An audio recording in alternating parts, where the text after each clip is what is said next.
My name is Leanne. I work as an interpreter and have always been busy with my job. However, 6 months ago, I married Jacob, whom I had known since our college days when we were in the same club. Jacob and I dated during college, but once we graduated and started our careers, we were both so swamped with work we didn't have time for romance. That's why we decided to part ways. However, about a year ago, some of us from our college club decided to catch up and have dinner. That's when I ran into Jacob again. Friends around us suggested, now that you both have settled careers, why not get back together? So, we did. It wasn't a messy breakup, and I never grew to dislike Jacob, so 6 months after getting back together, we got married. Although our recent courtship was brief, after dating for 3 years during college, it felt right. But it turned out to be a mistake. Since the days when we were dating in college, his personality has changed a bit. Back in our college days, he used to be kind to both women and men, but when we met again, he had become cold towards women. Even when we went out to eat, during our college years he would occasionally say, "I got this." Yet, after we reconnected, he never offered to pay once. I wouldn't mind just that, as I believe I should pay my own part, but he said something really awful. You know, I really dislike women who assume they'll get treated just because they're female. Like those who use the restroom right before the check arrives, expecting the guy to cover the bill while they're gone. He said something like that. Moreover, it happened when I had finished eating and said, "I'm going to the restroom." I never expected him to foot the bill, nor did I ever hint at it. It made me mad to think he'd assume that about me. So, I promptly took out my wallet, handed him money for my share, and said, "Well, I really do need to go to the restroom now." His next remark was, "You could have handed over the money more discreetly. It's embarrassing for others to see you pay, isn't it?" I was taken aback when he suggested that a girl wanting to go to the restroom was just doing so because she wanted a guy to pick up the check. And on top of that, to complain about how money is handed over even when he's not paying. I certainly didn't expect to be told something like that, and without thinking, I blurted out, "Excuse me." Embarrassed by a woman paying. Yet, you're clear about never treating. Isn't that contradictory? It's unfair of you to assume I expect you to cover my bill. And now you're nitpicking about the way I hand you money. When I said that, he quickly looked around, conscious of the eyes on us, and stammered, I'm sorry." It seems he's become more conscious of others' opinions than before. Although Jacob and I had our disagreements, they weren't significant enough to call it quits, so we went ahead and got married. But the real shocker was his parents. They seemed much younger than my parents. Apparently, Jacob's mother got pregnant with him at 18. I learned they had a shotgun wedding, but eventually she divorced Jacob's real father. After Jacob graduated from college, she remarried. "Hey, Leanne, I heard you're working. How much do you earn?" "Enough to support us along with Jacob." When Jacob took me to his parents' home, stating, "Now that we're married, I'd like you to formally meet my parents," his mother abruptly brought that up. Confused, I asked, "Support?" Jacob, sitting next to me, gave a sheepish smile. Then he said, "Mom, I haven't discussed that with Leanne yet, but Leanne earns quite well, so she can help support you and Dad." I was floored by his statement. Certainly, I married Jacob. Someday, if Jacob's parents fall ill, I might help care for them. But now being told to support them, what are they expecting from me?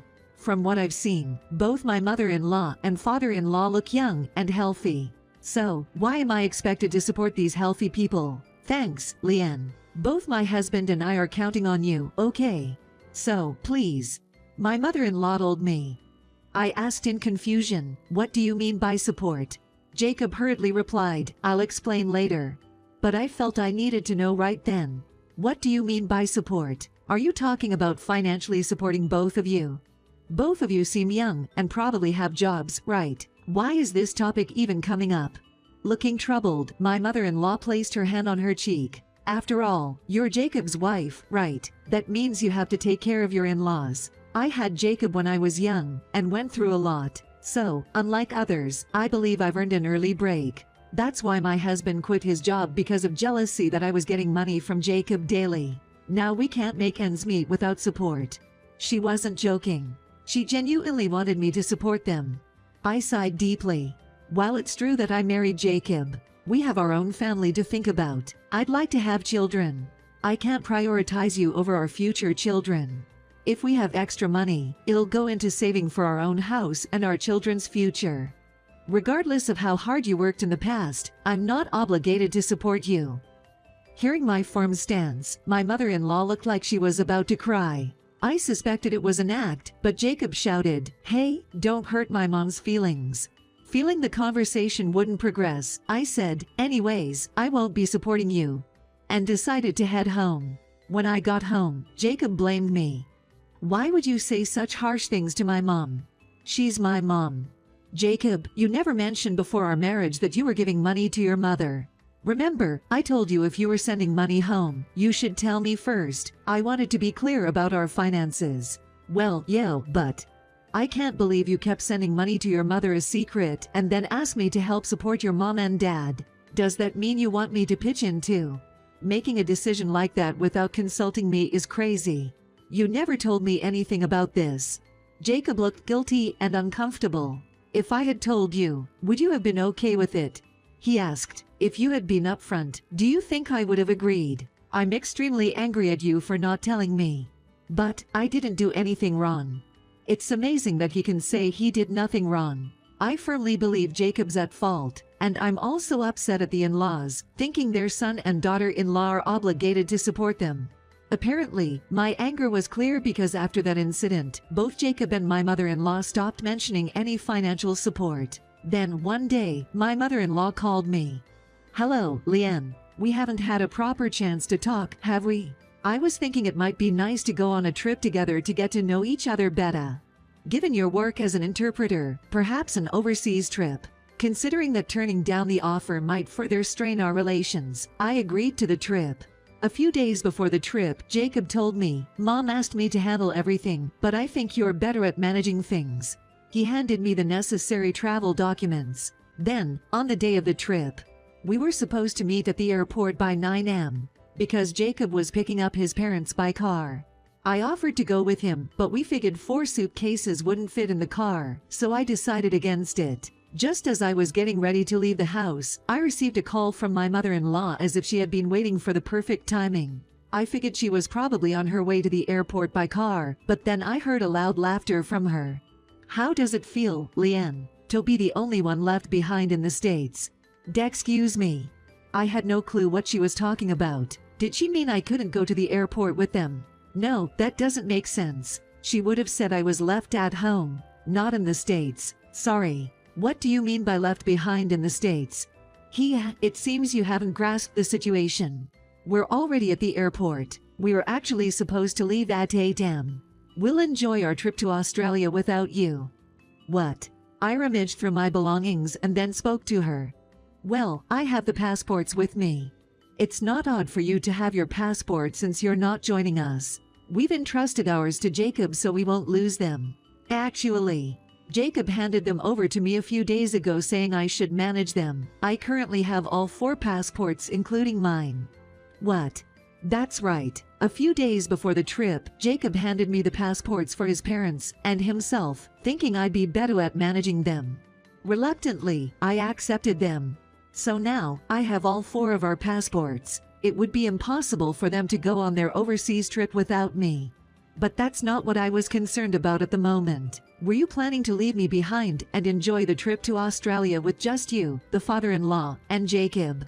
When I calmly asked her this, my mother-in-law hesitated for a bit, then blurted, "Yes. So what? You've been such a horrible wife, not supporting me and my husband. I thought I'd teach you a lesson. Now that you know you're disliked, I'll just pretend you learned your lesson. So hurry up and get to the airport."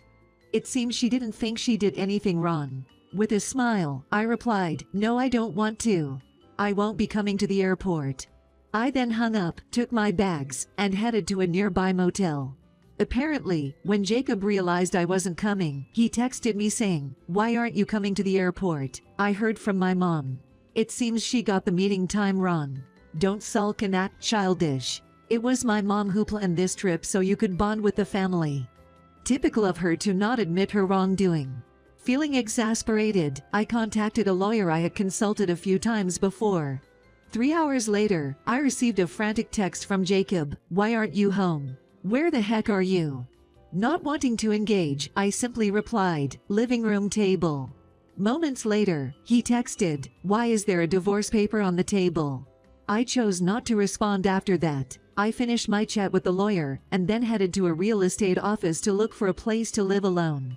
With constant calls from my mother-in-law, father-in-law, and Jacob, I simply texted Jacob, "Why don't you ask your mom the truth?" If Jacob confronted her, I was sure she would confess her plan. The next day, when I returned home, my mother-in-law, father-in-law, and Jacob were there with dejected faces. Jacob said, "I talked to my mom. She admitted she planned to deceive you and leave you behind in the States." Since Jacob handed all the passports to me, the person who was supposed to be left behind, it's likely he wasn't involved in this scheme. Seeing my father-in-law sitting cross-legged with my mother-in-law, I assume he knew about the plan.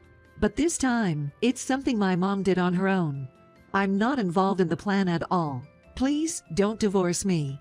Looking around the room, I found the divorce papers I'd left on the living room table in the trash. You really think I decided to divorce just because of what your mom did? Saying that, I took out a spare set of divorce papers from my bag and handed them to Jacob. What else did you think happened? I didn't do anything. You sure have nerve. Teaming up with your father to have affairs. Quoi? I pulled out documents from my bag and spread them out on the table. Upon hearing me, my mother-in-law quickly looked at my father-in-law, then leaned in to inspect the documents. Among them were screenshots of text messages where Jacob and my father-in-law were coordinating alibis to hide their affairs. There were also pictures of Jacob and my father-in-law, each with different women, seemingly on dates. 2 months ago, I'd hired a private investigator to dig up their affairs. Regarding the text screenshots, I found them because Jacob had left his messaging app logged in on our shared computer. It's pretty careless of him to use our shared PC to discuss their infidelities. While my mother-in-law's face grew redder and redder looking at the photos, Jacob and my father-in-law turned pale. Jacob was an honest man in college, but I think he has changed ever since my mother-in-law remarried. Perhaps he's been influenced by the arrival of the current father-in-law. To be precise, he probably started to take women for granted. I've heard him express such sentiments, suggesting that women are somehow lesser, multiple times in our daily life. Frankly, I want nothing more to do with this messed up family.